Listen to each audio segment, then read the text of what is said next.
merong mga ano rito mga lods, merong mga libingan. So ayan, ganito ang mga sementeryo dito mga lods. Ayan, mga nasa ibabaw ng bundok mga lods, hindi katulad sa atin na nasa isang memorial place. So ito sa kanila talagang sa bundok nila nililibing mga lods yung kanilang ano. Ang galing ano, walang maintenance.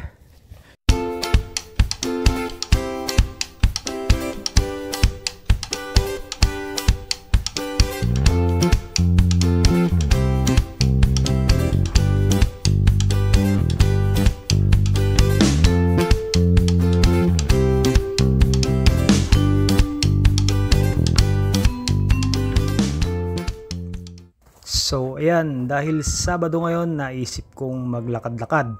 At sa paglalakad ko, meron akong natanaw na isang bundok na masukal o magubat. So sinubukan kong pasukin at ito na nga.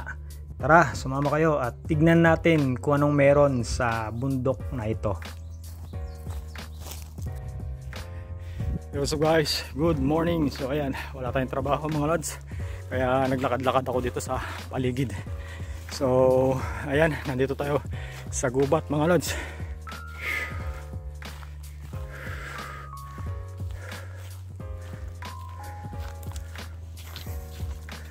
So may mga nakatambak na ano rito, mukhang mga basura to tinapon dito mga lods. Ayan o, yung mga bowl, mga gulong. Ayan, ganyan pala yung ginagawa ng mga iba mga lods dito sa bundok, nagtatapon. Ayan, dito sa Korea mga lods, ang mga factory dito or yung mga malalaking mga establishment, pag nagtatapon sila ng mga waste ng mga lalo na mga factory, yung mga waste material nila, sila pa ang nagbabayad dun sa pagtatapunan nila. So unlike sa atin, pag sinabing tapon, dispose, ayan, bahala na yung kukuha. Minsan kung saan lang itapon okay na, pero dito sa kanila mga lods, sila pa ang magbabayad. So yung iba ginagawa nila, ayan katulad yan, ayan, dito na sa bundok tinapon. So siguro yun ang malapit dito. So naglakad-lakad ako dito mga lods kasi nainip ako dun sa bahay, walang ginagawa. So sumuot ako dito sa bundok. Nakita ko merong daan ng sasakyan dito. So tingnan natin kung ano yung nandito sa banda rito sa unahan. So ayan, ganito ang mga sementeryo dito mga lods. Ayan, mga nasa ibabaw ng bundok mga lods, hindi katulad sa atin na nasa isang ano lang, nasa isang memorial ano place. So ito sa kanila talagang sa bundok nila nililibing mga lods yung kanilang ano. Ang galing ano, walang maintenance.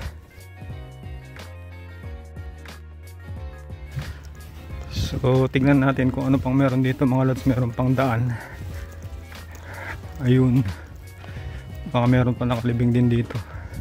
So literally talagang bundok mga lods yung kanilang mga libingan dito, talagang tahimik na lugar. So yung walang mga istorbo ba, bundok na bundok mga lods. Dami sapot na gagamba.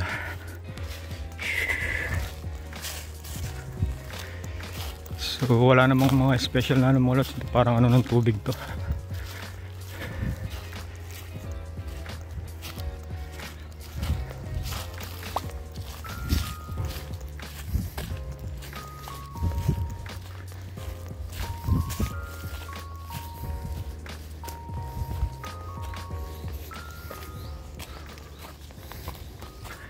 Itong mga daan na to mga lods, hindi ko alam kung daan ng tao to, pero minsan o kadalasan ng mga dumadaan dito mga lods, yung mga wild na hayop, yung mga usa.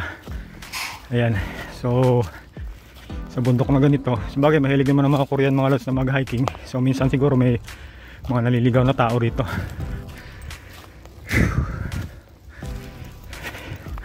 Sundan lang natin kung saan papunta to.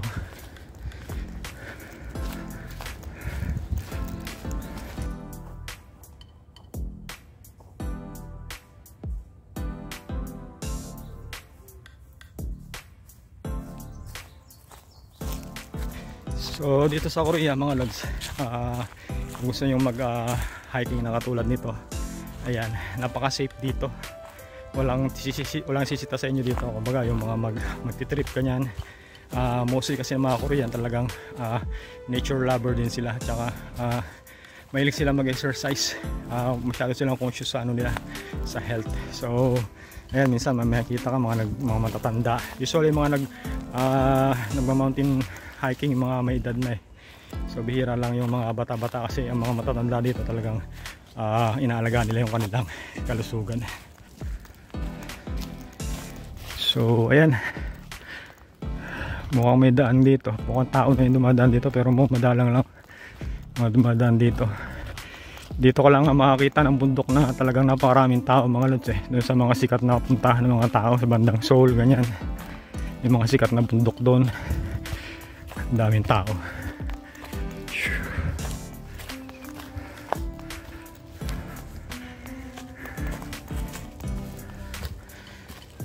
So hindi ko alam kung saan ang labas dito mga lods. Tingnan lang natin kung saan tayo makakarating. Pero sigurado dito lang din sa lugar na to. Nag-shortcut ako dito sa bundok kasi para ano ako dun sa papunta sa amin, mas madali. Ito ang kunin natin daan. Ba, may upuan dito. Talagang ibig sabihin mayroong mga naglalakad dito mga lods. Ayun, may upuan na yan, oh, diba? So ibig sabihin talaga may nagpupunta rito na nag-hiking. Ayan. So dito tayo kasi dito yung papunta sa amin. Ito palayo na yan dyan eh. So dito tayo.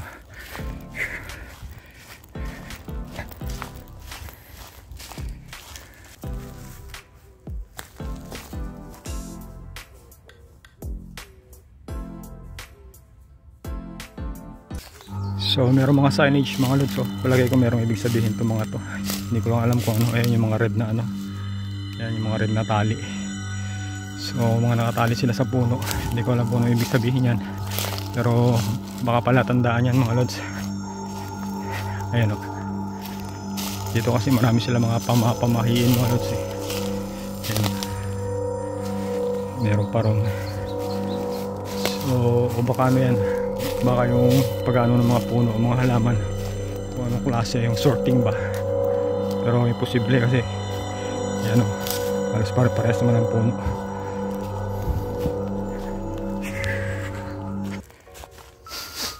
Ang kagandahan dito sa South Korea mga lods, bukod sa malaki ang sahod ano, tapos kapag EPS ka or dumaan ka sa proseso ng government to government, talagang marami kang benefits na makukuha after ng kontrata mo. So bukod sa pagtatrabaho na kumikita ka na ng maayos, ayan, pag may mga free time ka, free ka o malaya ka na mamasyal, pumunta kung saan mo gusto, kung saan yung mga pinupuntahan ng mga Korean. So hindi sila maikpit dito. Kaya lang syempre may mga rules sila tungkol sa mga lugar-lugar, bagay-bagay. Ayan, kagaya ng mga pagbibideo na ganito sa mga public places mga lods, mag-iingat kayo lalo na ngayon kasi mayroong mga masela na Koreano.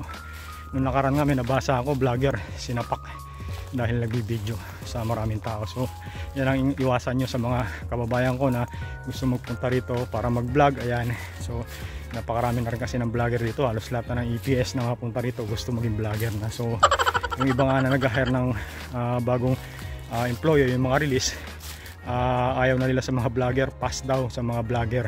Kasi nga naman minsan yung mga vlogger pinag-overtime, ang katuwiran ayoko mag-overtime kasi nga magba-vlog ako.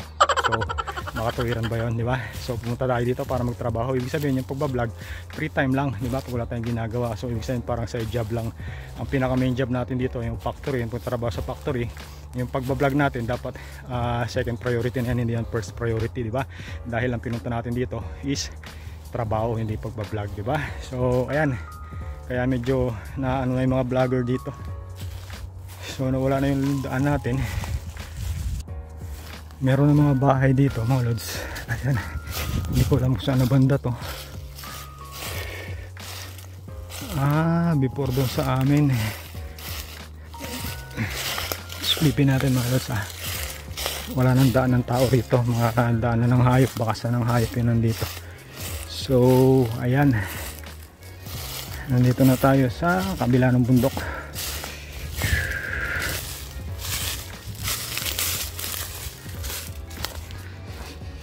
Ayun,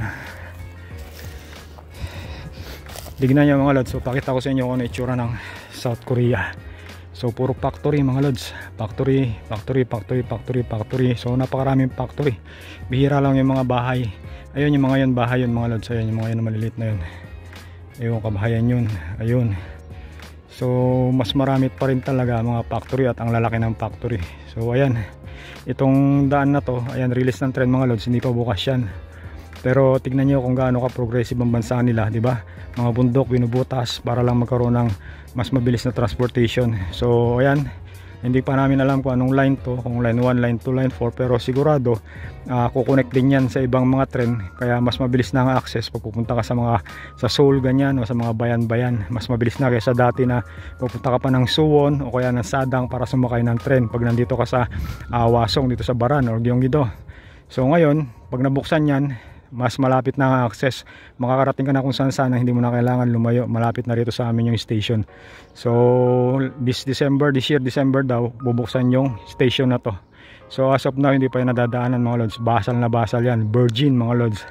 So ayan, abangan natin yan. So ganyan ang Korea mga lods, ayan, naglalakihan mga factory, ano, talagang progressive na bansa. Sana ganyan din sa Pilipinas. So ito mga lods, meron na naman isang ito, ayan, sementeryo. So talagang bundok ang mga sementeryo dito mga lods.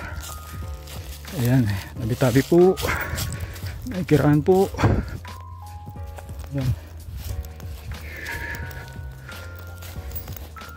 Saan kaya ang daan nito palabas?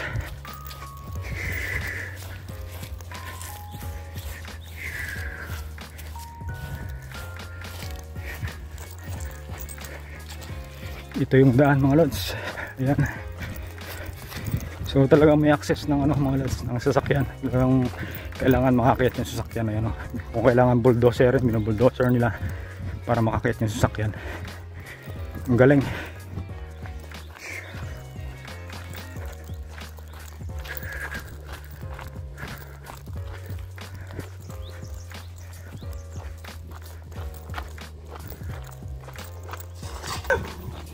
Mga aso.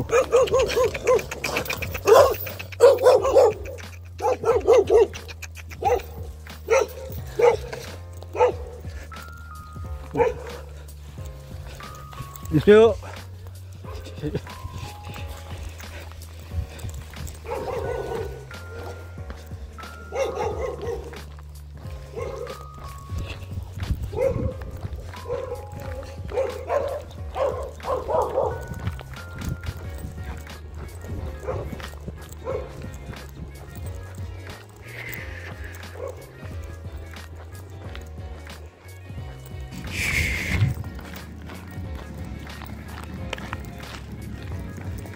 That's all for now mga lods, vlog natin, konting ano lang, konting gala dito sa paligid natin, di ba? Gubat. So ganyan dito South Korea mga lods. Pagka gusto mong gumala, ganyan, mag unwind with the nature, ganyan, mag-relax. Kung nature lover ka, ayan, talagang magagawa mo lahat ng gusto mo rito. Basta behave ka lang, huwag kang magbabiolate ng mga rule nila para hindi ka mapasama.